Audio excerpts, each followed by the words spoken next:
স্পেনে প্রবাসী বাংলাদেশি ব্যবসায়ীদের সংগঠন বিজনেস অ্যাসোসিয়েশন কাতালোনিয়ার আংশিক কমিটি অনুমোদন দিয়েছে সংগঠনের আহ্বায়ক কমিটি। রোববার বার্সেলোনার কাসা বাংলা রেস্টুরেন্টে আয়োজিত হয় কমিটি গঠন সংক্রান্ত সভা। এতে সভাপতিত্ব করেন সেখানে সংগঠনের প্রধান উপদেষ্টা আফতাব নজরুল। পরিচালনা করেন উপদেষ্টা আফাজ জনি।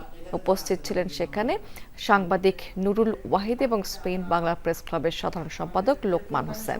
সভায় উপদেষ্টা পরিষদের সিদ্ধান্ত এবং উপস্থিত ব্যবসায়ী নেতৃবৃন্দের গণতান্ত্রিক মতামতের ভিত্তিতে সংগঠনটির পূর্ণাঙ্গ কমিটি গঠন করা হয়। কমিটিতে শিপলু আহমেদ নিয়াজিকে সভাপতি এবং জসিমউদ্দিনকে সাধারণ সম্পাদক ঘোষণা করা হয়। এ সময় অতীতের ধারাবাহিকতায় সবাইকে সঙ্গে নিয়ে সংগঠন পরিচালনার প্রতিশ্রুতি দেন নবনির্বাচিতরা। এই সভায় উপদেষ্টা পরিষদের সদস্য আমিন আলী রফিক, জাহাঙ্গীর আলম, নজরুল ইসলাম এবং এলাইচ মিয়া সহ আরও অনেকেই উপস্থিত ছিলেন।